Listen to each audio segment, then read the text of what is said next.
हाँ जी, आपने मुझे ये कुंडली भेजी है सीमा शर्मा की।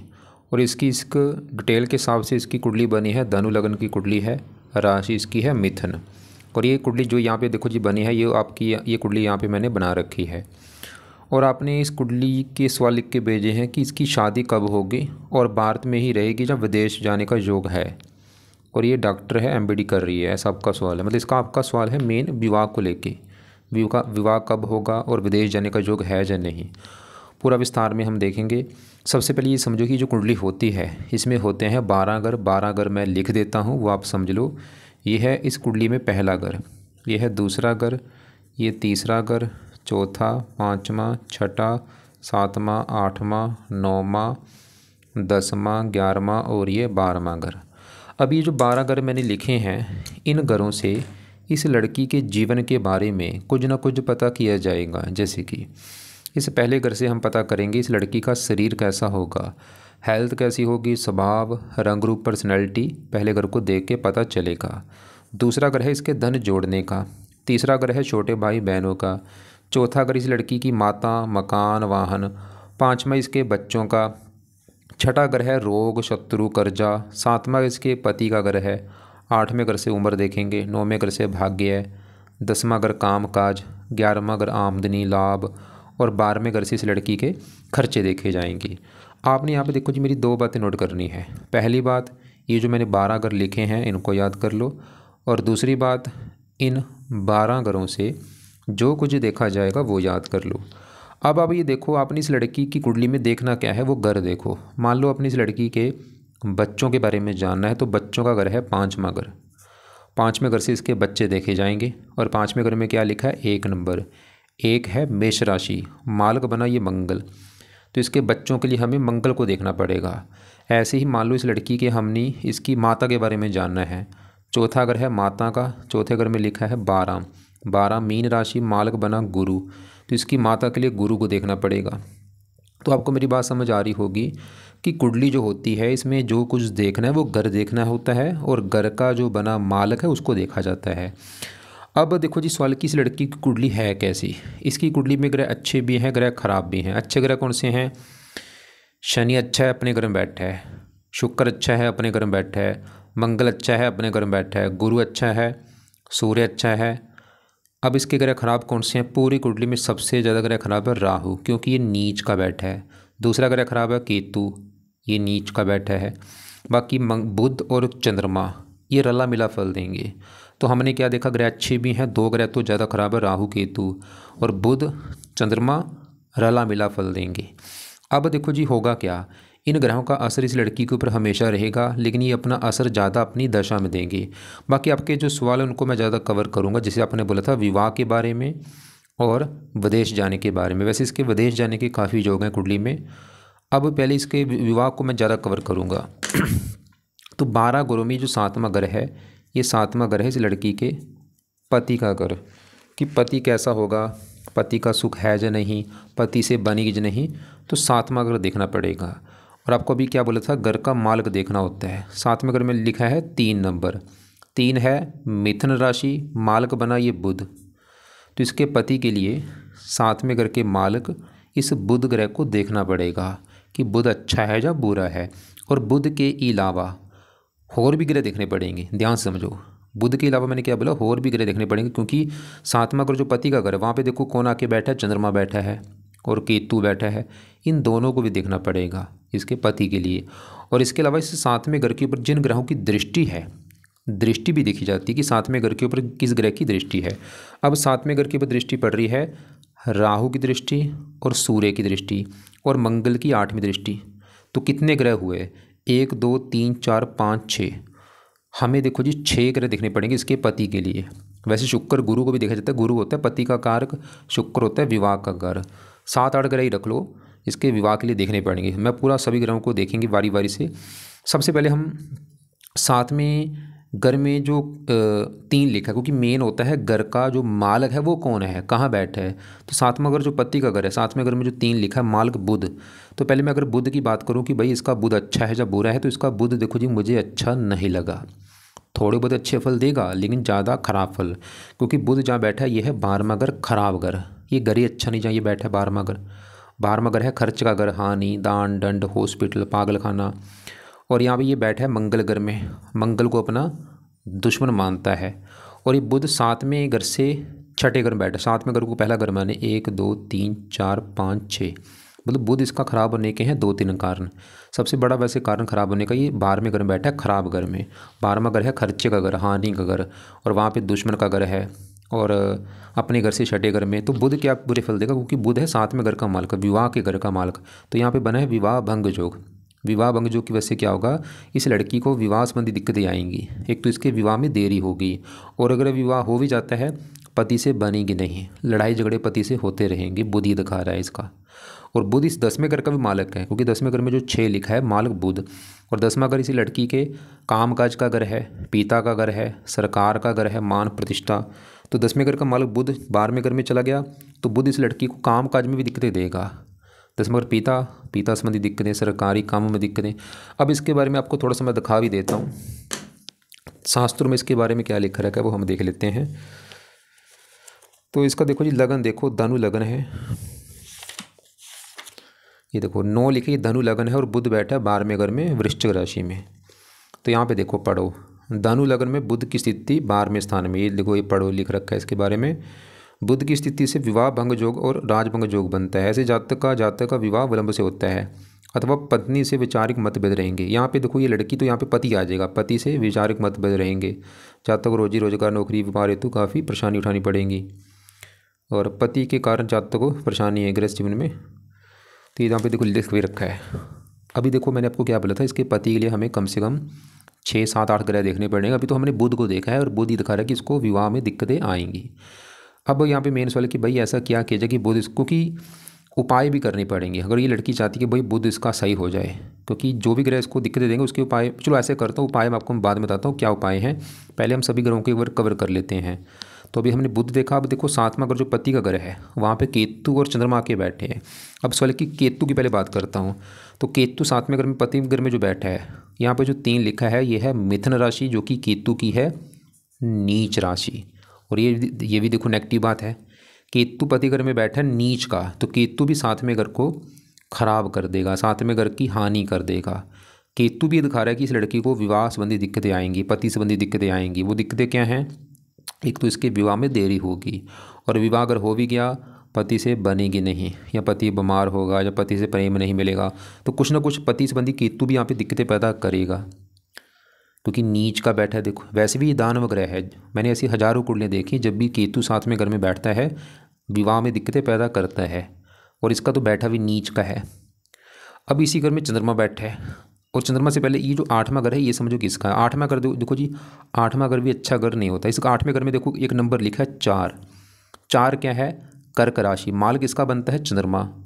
और 8वां घर में मैंने बोला खराब चीज़ें, 8वें घर से आयु, मृत्यु, तुल कष्ट, लंबी बीमारी, दुर्घटना, गुप्त रोग, गुप्त विद्या। तो ये चीज़ें 8वें घर से देखेंगे। और 8वें घर का मालिक चंद्रमा पति घर में जाके बैठा है, मतलब 8वें घर की जो भी खराब चीज़ें, 8वां घर किसका था, बीमारी उठ के चलेगी पति घर में, क्योंकि चंद्रमा 7वें घर में जो बैठा है, लेकिन चंद्रमा का घर ये 8वां घर है। 8वें घर का मालिक हो कि ये 7वें घर में आके बैठा है पति घर में। और यहाँ पे बुध के घर में बैठा है, बुध को दुश्मन मानता है, और साथ में केतु के बैठा है ग्रहण दोष। मतलब चंद्रमा भी इस लड़की को पति संबंधी दिक्कतें देगा, क्योंकि मार्केश भी है, चंद्रमा 8वें घर का स्वामी है। पति वाली दिक्कतें का मतलब है जहाँ तो पति बीमार होगा, या पति से बनेगी नहीं, या कुछ ना कुछ पति संबंधी दिक्कतें देगा। अब इसके बारे में थोड़ा सा आपको मैं दिखा देता हूँ। धनु लग्न है, और चंद्रमा बैठा है 7वें घर में, 8वें घर का मालिक है। तो ये यहाँ पर देखो धनु लग्न है, और चंद्रमा है 7वें घर में। यहाँ पे ये पढ़ो क्या लिख रखा है, अष्टम भाव का स्वामी यदि 7वें भाव में हो तो जातकों को दाम्पत्य जीवन में सुखों से वंचित कर देता है, क्योंकि ऐसा चंद्रमा सौम्य ग्रह, मन और सौंदर्य, तो पाप स्थान पर में पापी हो जाता है। ऐसी दशा में 7वें भाव में वह पत्नी को तो सुखों से हीन करता है। यहाँ पे देखो मैं फिर बोल रहा हूँ, क्योंकि ये लड़की तो यहाँ पे पति आ जाएगा, पति को तो सुखों से हीन करता है, साथ ही उसकी दृष्टि में 7वें भाव में वह पत्नी, लागन भाव होने पर, या बाद में पढ़ लेना, यहाँ पति आ जाएगा। तो यहाँ पे देखो मतलब यहाँ पे लिख रखा है पत्नी का स्वास्थ्य आदि के कारण, पति का स्वास्थ्य आ जाएगा, पति का स्वास्थ्य कारण। खासकर चंद्रमा यहाँ पे जो दिख रहा है कि ये पति वाली जो दिक्कतें देगा, ये पति को बीमार कर देगा, पति का पति को हेल्थ में दिक्कतें कुछ ना कुछ जरूर आएंगी यहाँ पे चंद्रमा की वजह से। क्योंकि देखो जी, अभी मैंने आपको बोला 6-7 ग्रह देखने, अभी हमने 7वें घर का माल बुध देखा, वो हमें अच्छा नहीं लगा। 7वें घर में केतु, वो नीच का है, वो भी ये दिक्कतें दे रहा है पति वाली। 7वें घर में चंद्रमा 8वें घर का माल अगर, ये भी पति वाली दिक्कतें देगा। अब इसके 7वें घर के ऊपर दृष्टि भी देखनी, दृष्टि पड़ रही है सूर्य, राहु और मंगल की। मंगल बैठा है 12वें घर में। सवाल कि मंगल अच्छा है या बुरा है। मंगल देखो जी रले मिले फल देगा, अच्छे फल भी देगा, क्योंकि 12वें घर में अपने घर में बैठा है। ये 5वें घर का मालक है, पढ़ाई संतान, पढ़ाई के लिए वैसे अच्छा है, पढ़ाई संतान। लेकिन मंगल की दृष्टि 8वीं पड़ेगी 7वें घर के ऊपर। ये 12वें घर से 7वें घर को देख रहा है 8वीं दृष्टि से। इसकी वजह से बना है मंगल दोष। अब मंगल दोष की वजह से 2 चीज़ें होंगी, एक तो विवाह में देरी होगी, और विवाह अगर हो भी जाता है तो पति से बनेगी नहीं। अब यहाँ पे देखो मंगल भी दिखा रहा है कि विवाह में दिक्कतें आएंगी, और विवाह में देरी भी होगी, और पति से लड़ाई झगड़ भी होंगी मंगल की वजह से भी। तो यहाँ पे भाई मंगल को भी सही करना पड़ेगा। अब पहले घर में सूर्य राहु की बात करते हैं। जैसे मैंने आपको 12 घर बोले कि 7वां घर पति का है, 5वां बच्चों का, चौथा माता, तीसरा छोटे भाई बहन। ऐसे जो पहला घर है, ये पहला घर इस लड़की का घर है। जो लड़की सीमा है, सीमा कैसी होगी, पहले घर को देखा जाएगा। और पहले घर में 9 लिखा है, माल किसका, गुरु भी देखना है, और गुरु के अलावा पहले घर में सूर्य राहु आके बैठे, इन दोनों को भी देखना पड़ेगा। तो पहले मैं पहले घर में बैठे सूर्य की बात करूँ, सूर्य तो वैसे इसका अच्छा है, क्योंकि सूर्य पहले घर में यहाँ पे गुरु घर में बैठा है, गुरु को अपना ये दोस्त मानता है। और सूर्य से 9वें घर का मालक है। 9वें घर में 5 लिखा है, मालक सूर्य है। 9वां घर पहले समझो किसका है।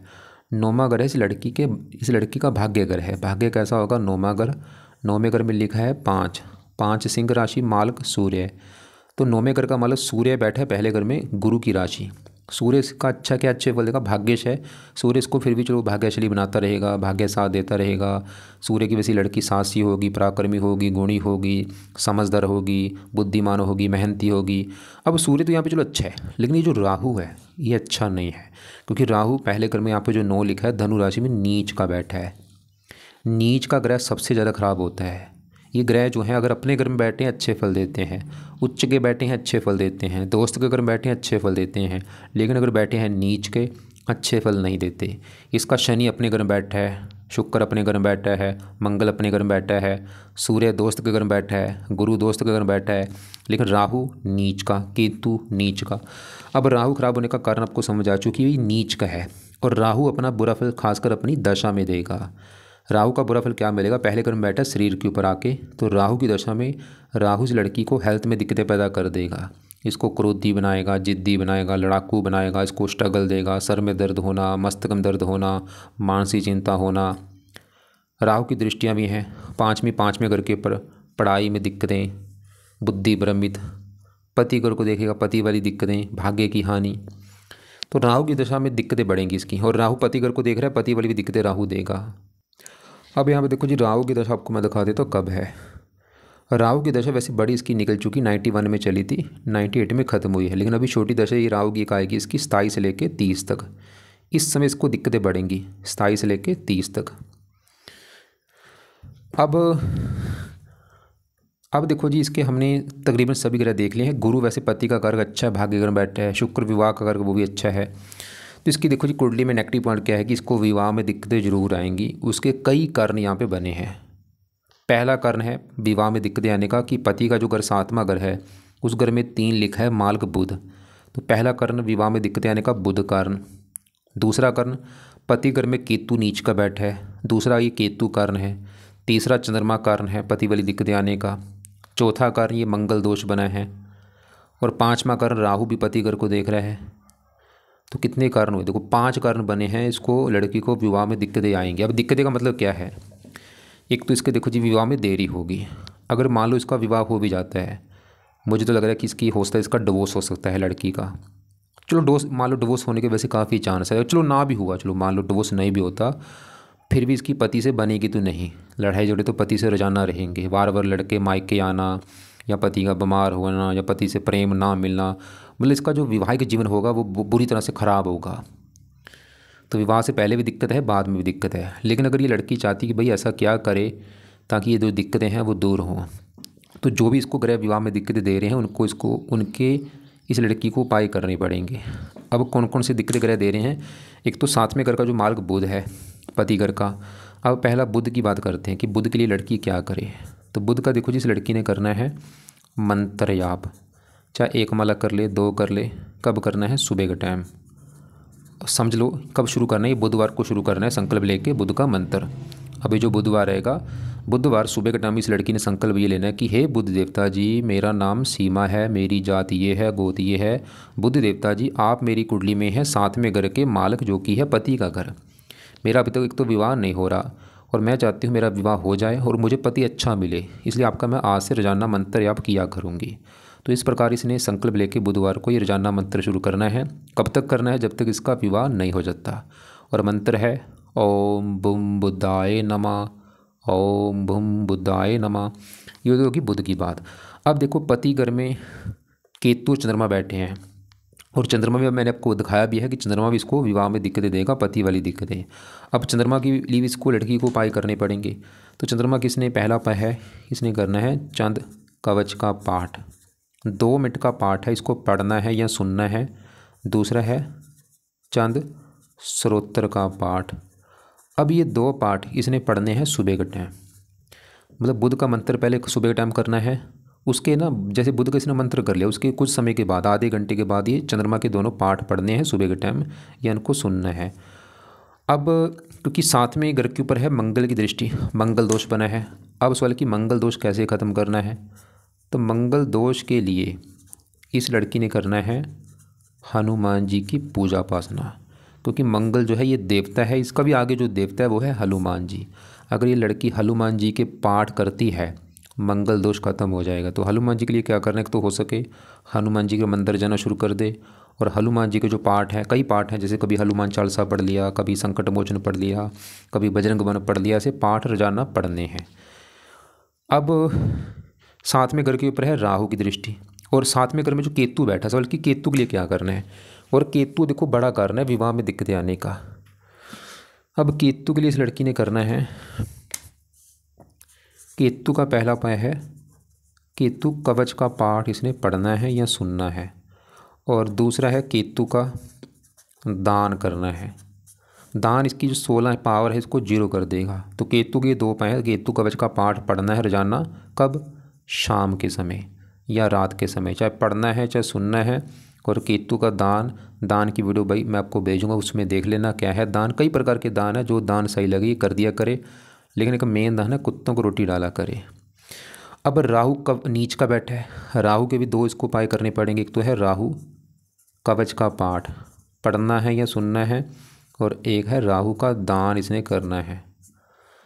केतु का दान, राहु का दान दोनों वीडियो में भेज दूंगा, जितना हो सकता है दोनों का दान करे। राहु का भी दान, कई प्रकार के दान है, कुछ ना कुछ दान कर दिया करे। वैसे राहु का एक मेन दान है सतनाज्य का दान, पंछियों को डाला करे। और ये राहु कवच का पाठ भी शाम को या रात को बैठ के पढ़ना है या सुनना है। तो देखो जी ये जो ग्रह दिक्कतें दे रहे हैं उनके मैंने आपको उपाय बता दिए हैं। मंगल के लिए मंगल दोष के लिए हनुमान जी का पाठ, बुध के जो मंत्र बुध का करना है सुबह, केतु के लिए केतु कवच, केतु का दान, राहु कवच, राहु का दान, चंद्रमा के जो पाठ है सुबह वो पढ़ने हैं, और सूर्य के रहने दे। बाकी देखो जी इसके दूसरे ग्रह भी एक बार मैं कवर कर देता हूँ। जैसे कि यहाँ पे शनि की बात करूँ, शनि इसका है बहुत अच्छा। अभी इसके ऊपर आज शनि की बड़ी महादशा है, 14 से चली है, 33 में ख़त्म होगी। शनि बैठा है दूसरे घर में, दूसरा घर है इसके धन का घर, धन के लिए दूसरा घर, दूसरे घर में 10 लिखा है, मालक कौन? शनि। शनि कहाँ बैठे? इसी घर में। तो शनि इसका है बहुत अच्छा, क्योंकि दूसरा घर इसी का घर है। शनि क्या अच्छे फल देगा? शनि धन का घर मालक है, धन के घर में बैठा है। शनि इस लड़की को धनी बनाएगा, काफ़ी महाधनी होगी, धन की इसके पास कमी नहीं रहेगी। और शनि तीसरे घर का भी मालक है। ये लड़की अपनी मेहनत के बल पर भी काफ़ी धन कमाएगी, धन जोड़ेगी, काफ़ी इसका बैंक बैलेंस होगा। और अभी ये दशा भी इसकी धन के लिए अच्छी है। बाकी इसका जो शुक्र है वो भी अच्छा है। ये 11वां घर होता है लाभ, आमदनी, इच्छा पूर्ति। और 11वें घर में 7 लिखा है मालक शुक्र, इसी घर में बैठा है। शुक्र इस लड़की को लाभ देगा, इनकम देगा, इच्छाएं पूरी कर देगा। और बाकी इसका यहाँ पे गुरु, ये भी अच्छा है। गुरु इस चौथे घर का मालक है, जहाँ पे 12 लिखा है मालक गुरु। चौथा घर है माता, मकान, वाहन। चौथे घर में 12 लिखा मालक गुरु, भाग्य घर में बैठा है। भाग्य में इसको मकान, वाहन, भूमि, संपत्ति, ये सुख मिलेंगे। और चौथा घर है जन्मभूमि, जन्मभूमि चलेगी। 9वां घर विदेश, विदेश जाने के काफ़ी योग है। और ये विदेश में अगर जाएगी इसको फायदा भी होगा, इसका भाग्य ज़रा साथ देगा, क्योंकि गुरु इस पहले घर का भी मालक है, जहाँ पे 9 लिख रखा है मालक गुरु। पहला घर है शरीर, शरीर चला गया भाग्य घर में। गुरु फिर भी इस लड़की को भाग्यशाली बनाता रहेगा और इसको विदेश में जाके इसका भाग्य खास कर ज़रा साथ देगा। बाकी देखो जी, हमने क्या देखा, इसका शनि अच्छा है धन के लिए, शुक्र अच्छा है इनकम लाभ, गुरु माता मकान वाहन शरीर का मालक है, सूर्य अच्छा है भाग्य के लिए अच्छा है। मतलब इसको लड़की को लाइफ में सभी चीज़ें मिल जाएंगी, बस इसको विवाह का सुख नहीं मिल पाएगा, पति का सुख नहीं मिल पाएगा। लेकिन यहाँ पे एक शर्त है, जिसके साथ इसका विवाह होता है, अगर उस लड़के की कुंडली अच्छी निकली, उसका सातवां अगर अच्छा निकला, हो सकता है फिर काम चल जाए, नहीं तो दिक्कतें इसको ज़्यादा आएंगी। बाकी ये मैं एक बार दोबारा रिपीट कर दूं, सुबह बुध का मंत्र करना है, सुबह बुधवार से शुरू करके रोजाना करना है, चाहे 1 माला चाहे 2 माला, जब तक विवाह नहीं हो जाता। और चंद कवच चंद स्रोत दोनों पाठ पढ़ा करें या इनको सुना करें। और मंगल दोष के लिए हनुमान जी के पाठ चाहे सुबह शाम करें या जब भी टाइम लगे रोजाना पढ़ने हैं पाठ। और केतु कवच राहु कवच, ये 2 पाठ जो हैं शाम को या रात को पढ़ने हैं या सुना करें। केतु का दान बोला है, राहु का दान। बाकी देखो जी, शनि की बड़ी दशा, शनि इसका बहुत अच्छा है, फिर भी अगर वहाँ पे कोई शनि मंदिर है तो ये लड़की शनिवार को शनि मंदिर भी माथा टेकने जा सकती है। और एक इसका देखो जी, बाकी अगर आपके मैं दोबारा सवाल देख लेता हूँ। वैसे तो आपने ये बोला था कि शादी कब तक होगी। देखो जी, शादी अभी चंद्रमा की दशा है, इसमें भी इसके वैसे काफ़ी योग हैं 7वें महीने 26 तक, कि चंद्रमा पति घर में बैठा है। लेकिन देखो जी, शादी कब होगी ये बड़ी बात नहीं है, वो तो चलो हो ही जाएगी, लेकिन मेन ये सोचो कि इसके विवाह के बाद भी दिक्कत आनी है बड़े लेवल पे। तो कोशिश ये होनी चाहिए कि लड़का अच्छा मिले जिसके साथ अच्छी निभे। और बाकी आप ऐसा करना, विदेश जाने के तो काफ़ी इसके योग हैं जो आपने लिखे हैं, सेटलमेंट के भी योग हैं, कल ये नहीं कि जाएगी वहाँ पे, सेटलमेंट के भी काफ़ी योग दिख रहे हैं। तो इसके अलावा देखो जी, और भी इस लड़की को बोलो जितना हो सकता है धर्म को फॉलो करे, क्योंकि जितना ये धार्मिक बनेगी उतना ही जो दोष कुंडली में बने वो ख़त्म होंगे इसके। इसका जो धर्म, अपने धर्म को फॉलो करे, रोजाना जो भी इसके घर के आसपास मंदिर है गुरुद्वारा है वहाँ पे जाना शुरू कर दे, नाम जपा करे, और भी जो इसको देवी देवता अच्छे लगते हैं उनका पाठ पूजा किया करे। चंद्रमा के देवता हैं शिव जी, राहु के देवता शिव जी हैं, शिव जी की पूजा उपासना भी करती, उससे भी इसको फ़ायदा होगा। इसके अलावा इस लड़की के अगर कोई सवाल होंगे, ये लड़की मुझे कॉल करके भी पूछ सकती है।